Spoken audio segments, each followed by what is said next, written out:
Selamat datang kembali bersama saya, anak baru yang masih magang. Apa kabar kalian hari ini? Saya doakan kalian selalu berada dalam kondisi yang sehat walafiat.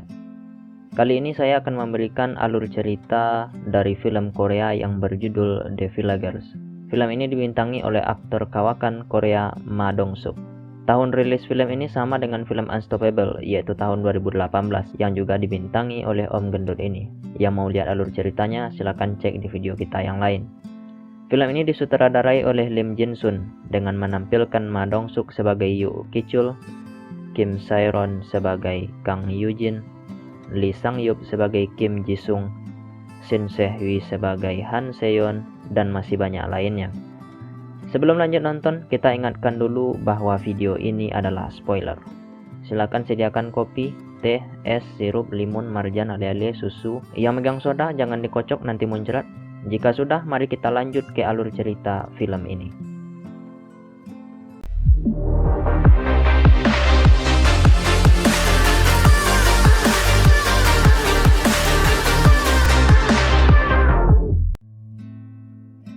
Di awal film ini kita akan melihat seorang gadis yang sedang berjalan di sebuah jembatan sambil bertelanjang kaki. Kemudian datang sebuah mobil sedan hitam mendekatinya. Kita tidak melihat siapa yang ada di dalam mobil itu dan apa yang terjadi setelahnya. Mobil tersebut lalu berputar arah. Setelah itu kita akan beralih ke scene yang menampilkan main karakter kita yang bernama Yoo Ki-chul sedang berjalan memasuki restoran sambil menenteng sebuah piala. Di pintu masuk restoran tersebut tertulis sedang mengadakan perkumpulan petinju amatir. Dia mendatangi restoran tersebut untuk menemui salah satu promotor pertandingan tinju. Yoo Ki-chul ternyata mantan petinju yang memegang gelar juara Asia. Sekarang dia berprofesi sebagai pelatih tinju amatir. Murid dia baru saja melakukan pertandingan dan hanya berhasil menempati posisi kedua.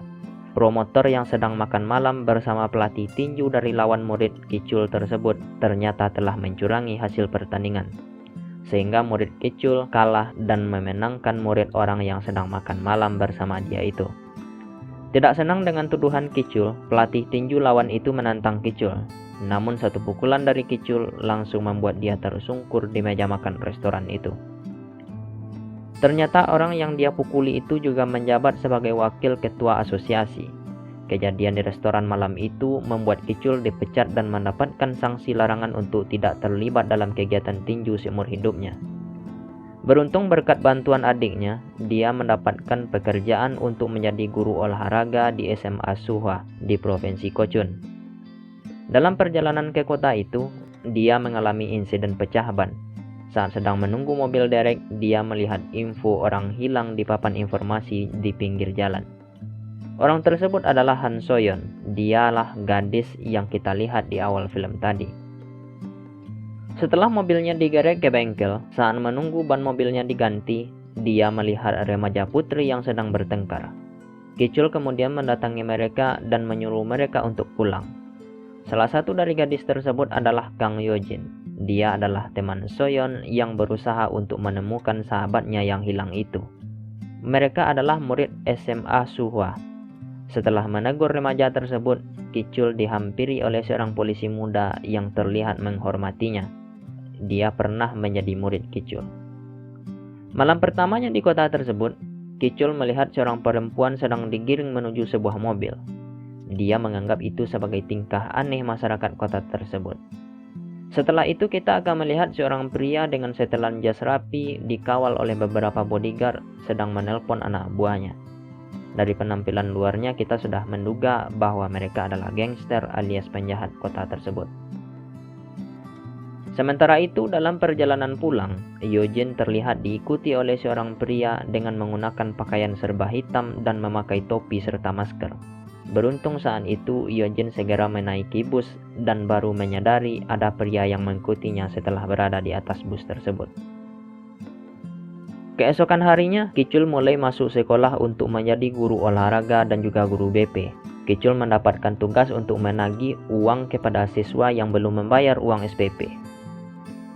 Di hari pertamanya itu, Kicul melihat bagaimana tingkah nakal murid SMA di kota kecil tersebut. Mereka tidak memiliki sopan santun, keras kepala, bandelnya yang minta ampun, tidak menghormati orang tua, suka membolos, dan berbuat sesukanya. Beruntung murid-murid di sini tidak mengenal kata anjay. Kicul akhirnya bertemu dengan Yojin. Di sana dia menagih uang sekolah yang sudah menunggak. Kemudian dia bertanya mengenai sahabatnya yang bernama Han Soyeon. Saat bertanya keberadaan Soyeon dan menduga dia kabur dari rumah, Yojin mengatakan jika temannya itu tidak kabur. Karena poster orang hilang yang kita lihat di pinggir jalan ternyata ditempel oleh Yojin. Dia juga menempelkan poster tersebut di mading sekolah dan itu membuat wali kelas dia menegurnya. Di sini kita melihat bagaimana guru-guru di sekolah tersebut terlihat abai dan acuh tak acuh dengan muridnya. Hal itu terlihat saat wali kelas Yojin mengatakan untuk tidak usah mengurusi sahabatnya yang hilang. Suatu hari Yojin yang terus berusaha menemukan keberadaan Soyeon mendatangi tempat dia bekerja, yaitu sebuah tempat hiburan malam, sebuah bar yang bernama Janus. Yojin menyelinap masuk ke tempat tersebut.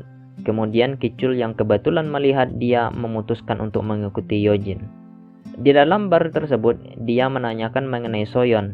Dari pengawal di sana, dia mengetahui jika Soyeon ternyata mengganti namanya menjadi Chaelim. Namun setelah itu terjadi keributan kecil saat Kicul mencoba mengajak Yojin pulang. Beruntung Pak Guru tersebut bisa menyelesaikan masalahnya dengan kepala dingin. Saat akan meninggalkan bar tersebut, mereka bertemu dengan seorang wanita yang bekerja di sana. Kemudian dia menanyai wanita itu dan mendapatkan informasi jika Soyeon memang bekerja di sana. Dia hanya mengatakan jika Madam Isul harusnya mengetahui hal tersebut dan tidak bisa memberikan informasi lainnya. Dalam perjalanan pulang, Kicul meminta Yojin untuk tidak terlalu mencemaskan Soyeon. Dia akan meminta bantuan kenalannya di kepolisian. Namun Yojin tidak senang dengan reaksi tersebut dan meminta untuk turun dari mobil. Saat dia sedang berjalan seorang diri, dia melihat sebuah mobil sedan hitam seperti sedang mengikutinya, tapi dia lega karena mobil tersebut melewatinya. Namun saat ketakutannya baru mulai reda, mobil tersebut tiba-tiba berhenti. Yojin merasa ada yang aneh, kemudian berbalik arah dan langsung berlari. Tapi saat itu seseorang turun dari mobil dan mengejar dia. Orang tersebut berhasil menangkap Yojin dan membuat dia pingsan. Sementara itu Pak Guru Kicul melihat HP Yojin ketinggalan di mobilnya. Dia langsung berputar arah untuk mengembalikan HP Yojin. Saat itulah dia melihat Yojin sedang pingsan dan langsung tancap gas. Namun pria tersebut langsung kabur dan berhasil melarikan diri. Beruntung Yojin tidak mengalami luka serius. Saat berada di rumah sakit, polisi mengatakan akan melakukan penyelidikan dan juga akan menyelidiki kasus orang hilang termasuk Soyeon. Namun saat Yojin mengatakan agar segera memprosesnya, karena dia sudah membuat laporan polisi tapi tidak ada tindakan. Polisi tersebut beralasan ada prosedur yang harus dilalui dan meminta mereka untuk menunggu saja perkembangan dari penyelidikan kepolisian. Kicul kemudian berbicara dengan muridnya yang sekarang menjadi polisi itu. Polisi muda tersebut mengatakan jika sejak masa pemilu, polisi di sana tidak banyak melakukan pekerjaan. Kicul mendesak muridnya itu untuk segera menyelidiki kasus tersebut, tapi dia berkata bahwa itu tidak bisa dilakukan karena harus ada persetujuan dari pihak keluarga.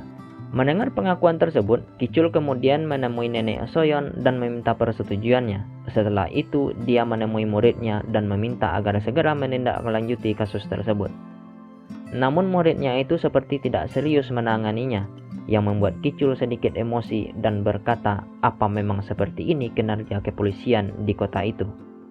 Karena menerima permintaan gurunya itu, polisi yang bernama Oh tersebut dimarahi oleh atasannya dan meminta untuk tidak membuat laporan kasus tersebut. Sementara itu di sekolahnya, Kicul melihat asap rokok dari toilet wanita. Dia langsung menuju ke sana dan meminta mereka untuk menyerahkan rokoknya. Namun mereka mengatakan jika tidak merokok dan hanya ganti pembalut anjay. Padahal toilet tersebut dipenuhi oleh asap rokok. Karena mereka tidak mau menyerahkannya, Kicul memeriksa seluruh toilet tersebut. Namun bukannya menemukan rokok, dia malah menemukan sebuah kamera tersembunyi di toilet tersebut. Kicul kemudian memeriksa isi rekaman tersebut. Dia menemukan seseorang yang tidak asing dalam rekaman itu. Dia adalah guru idola para siswi, Pak Kim. Dia kemudian memutuskan untuk memeriksa meja guru Kim, dan benar saja Kicul menemukan sweater yang sama dengan yang dipakai orang dalam rekaman tadi. Dia lalu memeriksa laptop yang ada di meja Kim. Saat itu dia tidak sengaja membaca pesan masuk bahwa Kim dan Yojin janjian sepulang sekolah. Dia juga mengecek pesan lainnya dan menemukan pesan yang menunjukkan jika pada malam hilangnya Soyeon, Pak Kim juga mengajak dia ketemuan. Mengetahui Yojin dalam bahaya, Kicul menghubungi dia dan memintanya untuk tidak menemui Kim karena dia guru yang cabul dan mungkin ada kaitannya dengan hilangnya Soyeon. Tapi saat itu sudah terlambat karena Yojin sudah berada di dalam mobil Kim. Merasa ada yang tidak beres, Yojin berniat kabur saat mereka berhenti di sebuah lampu merah. Namun seperti mengetahui niat Yojin, Pak Kim memasang sabuk pengaman Yojin. Kicul kemudian meminta Yojin agar mengirimkan Sherlock dan menerima pesan jika mereka menuju ke rumah Kim.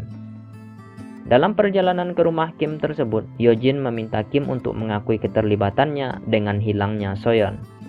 Namun karena terus didesak, Kim memukul Yojin yang membuat gadis itu pingsan. Saat Yojin sadar, dia ternyata sudah berada di rumah Kim dengan tangan terikat dan mulut yang dilakban. Dia semakin mencurigai Kim karena melihat HP Soyeon juga ada di sana. Beruntung saat itu Kicul datang dan menghancurkan pintu tersebut. Si cabul Kim yang kalah tenaga dan ukuran tubuh langsung roboh dengan sekali pukulan. Kim akhirnya memohon agar tidak dilaporkan kepada polisi. Dia juga menceritakan kenapa HP Soyeon ada di sana. Ternyata pada malam Soyeon menghilang, dia menghubungi Pak Kim dan meminta untuk dijemput. Tapi saat sampai di sebuah pom bensin, dia diturunkan karena ada orang lain yang menjemputnya. Pak Kim lalu meninggalkan dia di sana. Namun karena merasa khawatir, dia memutuskan untuk kembali ke tempat dia menurunkan Soyeon. Benar saja, Soyeon tidak berada di sana. Kim kemudian memeriksa ke dalam toilet. Disitulah dia menemukan HP milik Soyeon yang tergeletak di lantai. Namun setelah menceritakan itu kepada Kicul, polisi juga mendatangi rumah Pak Kim. Yojin rupanya menghubungi polisi dan guru cabul dengan tampang inosen itu pun digiring ke kantor polisi. Di kantor polisi, Kicul kembali meminta kepolisian untuk memeriksa ponsel Soyeon dengan harapan bisa mengetahui keberadaan dia. Tapi seperti sebelumnya, polisi itu malah kesal dan hanya mengatakan jika mereka akan menanganinya. Rupanya polisi tersebut memiliki hubungan dengan bandit pemilik bar Jansu. Polisi itu menginformasikan kepada pemilik bar bahwa dia telah berhasil menghentikan kasus orang hilang. Namun karena Kicul terus membawa barang bukti baru, itu membuat kinerja mereka menjadi sulit. Pemilik bar tersebut kemudian menemui ketua yayasan sekaligus kepala sekolah di SMA Suhwa yang bernama Kim Ki-tae. Keesokan harinya, berita tentang Kim Jisung si guru kesenian yang cabul menyebar di media sosial. Berita itu juga disebarkan oleh Yojin dan membuat seluruh sekolah menjadi heboh. Karena terungkapnya kasus tersebut disebabkan oleh Kicul, kepala sekolah yaitu Kim Ki-tae memanggil dia dan memutuskan untuk memecatnya karena telah mengumbar aib sekolah kepada publik. Setelah pemecatan itu, Kicul yang sedang berada di rumahnya mendapatkan telepon dari polisi yang menginformasikan jika mereka menemukan sesosok mayat perempuan dan diduga itu adalah Soyeon. Dia kemudian mendatangi lokasi tersebut dan mendapatkan konfirmasi bahwa mayat itu memang Soyeon. Yojin yang juga mendatangi TKP menjadi histeris hingga akhirnya pingsan karena tidak mampu menerima kenyataan tentang sahabatnya itu. Sementara itu, yang juga merasa janggal dengan kasus tersebut memutuskan untuk mengambil HP yang menjadi barang bukti hilangnya Soyeon di dalam laci atasannya. Setelah berhasil memperbaikinya, dalam daftar panggilan, menemukan jika Soyeon pernah menghubungi bos bar Jansu. Setelah itu, dia mendapatkan pesan dari Madam Isul yang mengaku cemas dengan Soyeon. Namun setelah dia memberikan informasi tersebut kepada Kicul, tiba-tiba seseorang memukul Oh dari belakang hingga akhirnya dia pingsan. Kicul kemudian mendatangi Bar Jansu dan menemui Isul. Madam itu akhirnya menceritakan jika pada malam menghilangnya Soyeon, dia mendapatkan tamu penting yaitu Ketua Kim Ki-tae dan komisaris polisi di kota tersebut. Namun saat itu nenek Soyeon sedang sakit dan meminta izin untuk pulang lebih awal, tetapi tidak mendapatkannya. Saat dia sedang melayani urusan ranjang komisaris polisi tersebut, Soyeon memukulnya dan kabur dari sana. Hal itu membuat bos Jansu yang bernama So-gwa menjadi marah. Gwa kemudian menjemput Soyeon. Saat itulah Isul mengirim pesan kepada Soyeon dan mengatakan dia mencemaskannya. Mengetahui hal itu, Kicul kemudian menemui Gwa dan meminta informasi atas kematian Soyeon. Namun Kicul harus terlibat perkelahian dulu dengan anak buah Gwa sebelum menghajar bos mereka itu. Gwa menceritakan kepada Kicul jika malam itu dia memang menemui Soyeon dan berniat menjemputnya di pom bensin seperti yang diceritakan oleh Kim sebelumnya. Tapi di sana dia menemukan jika Soyeon baru saja dibunuh oleh Pak Kim. Dan Kim Jisung ini rupanya adalah anak dari Kim Ki-tae. Setelah meninggalkan bar tersebut, dia mendapatkan telepon dari Oh yang mengatakan bahwa Kim Jisung baru saja dibebaskan. Sementara itu Yojin yang saat itu sedang berada di toilet rumah sakit, seseorang datang dari belakang dan membiusnya. Kemudian ibu Sojin yang mendatangi rumah sakit itu mendapati putrinya tidak berada di sana. Dia kemudian menghubungi Kicul dan mengira putri dia bersama gurunya itu. Karena Kicul telah mengetahui Kim Jisung dibebaskan, dia menduga Kim adalah pelakunya dan segera menuju ke rumah Kim. Sementara itu Yojin sadar dari pingsannya dan mengetahui dia sekarang sedang bersama Kim. Namun saat itu seseorang datang menggedor pintu rumah tersebut. Karena ada orang yang datang itu, Kim menyembunyikan Yojin di dalam lemari kosong. Namun rupanya yang datang bukan Kicul seperti yang kita harapkan, melainkan ayahnya Kim Ki-tae. Ki-tae mengatakan jika dia akan mengirim Jisung ke Amerika karena telah merusak citranya. Hal itu membuat mereka terlibat cekcok dan di sana terungkap fakta jika yang membunuh Soyeon adalah Ki-tae. Sementara itu Kicul yang mendatangi rumah Kim tidak menemukan dia di sana. Rupanya dia mempunyai rumah lain. Itu diketahui saat Kicul tidak sengaja melihat alamat rumah itu tertempel di kulkas Kim.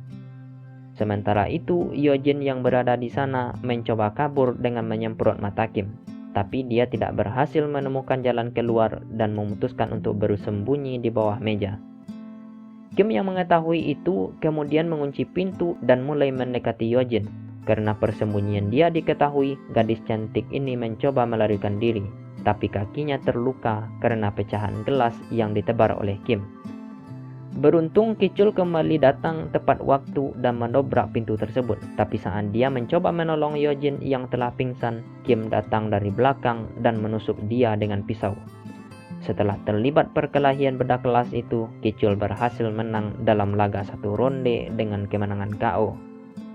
Dia akhirnya berhasil menyelamatkan Yojin dan membawanya ke rumah sakit. Sementara itu di tempat lain, Ki-tae berhasil memenangkan pilkada dengan perolehan suara sebanyak 54,4%. Melihat berita itu, Kicul kemudian meninggalkan rumah sakit. Dia terlihat ngebut dan menuju ke suatu tempat. Saat berada di perempatan sebuah lampu merah, dia berniat menabrak seseorang. Rupanya yang berada di dalam mobil tersebut adalah gubernur terpilih Kim Ki-tae. Kicul kemudian menghampiri Ki-tae dan memecahkan kaca mobilnya. Karena Ki-tae telah menjadi gubernur dan jabatan dia tentu lebih tinggi dari sebelumnya, dia memaki-maki Kicul dan mengatakan akan membuat Kicul hancur. Kemudian kita mendengar sirine konvoi polisi dari kejauhan mendatangi lokasi tersebut. Ki-tae kemudian menghubungi Kapolsek untuk meminta terima kasih telah mengirimkan pasukan. Namun rupanya polisi tersebut dipimpin oleh Serdao yang berniat menangkap Kim Ki-tae. Rupanya jiwa idealis dan sikap menjunjung tinggi keadilan masih membara di jiwa lulusan baru akademi tersebut, yang membuat dia melanggar perintah atasannya untuk menegakkan kebenaran demi tercapainya keadilan yang hakiki meski esok pagi langit akan runtuh. Asik. Hal itu membuat gubernur terpilih Kim Ki-tae ditangkap dengan tuduhan pembunuhan siswi SMA yang menyeret putranya Kim Ji-sung, preman lokal, Pak Kapolsek, dan jajaran detektif ikut diselidiki. Sementara Ki-chul yang telah dipecat memutuskan kembali ke Seoul, dan sebelum pergi dia meninggalkan sebuah kenang-kenangan untuk Yeojin. Itu dia alur cerita dari film The Villagers. Terima kasih buat kalian yang telah menonton video ini. Semoga alur ceritanya dapat kalian mengerti. Saya Boy, sampai jumpa di next video dan wassalam.